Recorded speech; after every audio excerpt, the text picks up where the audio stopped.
Amanda Borges here with Tony Smith. We are ready to give you some much-needed SEC college football fantasy advice. Let's get right to it, Tony. LSU running back Leonard Fournette cannot be stopped. I know it's early, but he's already the top contender for the Heisman Trophy. Tony, why should we absolutely have to have Fournette?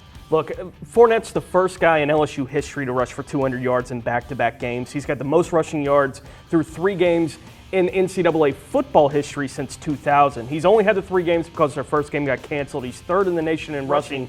Despite that fact, he has been amazing. He is match-up proof. He's the type of guy that 20, 25 points a game is the floor for what you expect out of a guy like Leonard Fournette when you put him in your lineup. So if you're playing FanDuel, DraftKings, college football on a weekend, he's a guy that if you have enough cap space, you should definitely be putting in your lineup because he's a sure thing week to week, and I don't see how defenses are going to match up with him.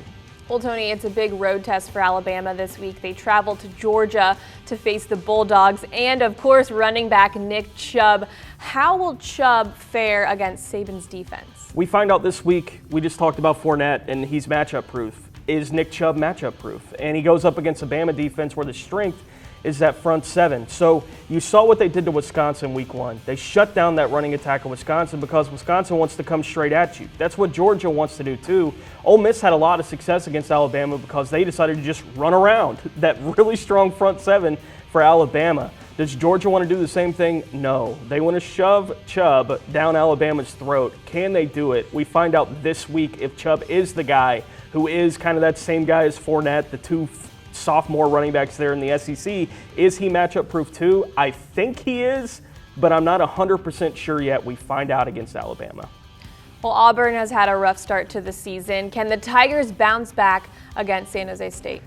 There are serious questions to be asked, and I'll leave them to Frank and Tony later on this week to be answered about whether or not Auburn can even make a bowl this season. At 2-2, 0-2 in the conference right now, 6 wins seems a long way off with what they have left there in the SEC West schedule. This weekend they get San Jose State. You would think that would be, yes, we're going to get healthy this weekend. But for a team that can't stop the run right now, Auburn is 114th in the country against the run. That's the worst in the SEC. They're going up against San Jose State. Tyler Ervin, I mentioned Leonard Fournette's 3rd in the nation in rushing. Tyler Ervin for San Jose State is 2nd in the nation in rushing yards right now. So definitely a good test for this Auburn defense that hasn't stood up to the run very well yet this year. They're going to have their opportunities too. San Jose State can't stop the run. They're really good against the pass though, is State. So we'll see. I don't like Auburn's matchup in this game. I'm not sitting here calling for an upset. I'm saying that if you can get Tyler Ervin into a lineup this week, it's probably a good idea against a weak Auburn run D.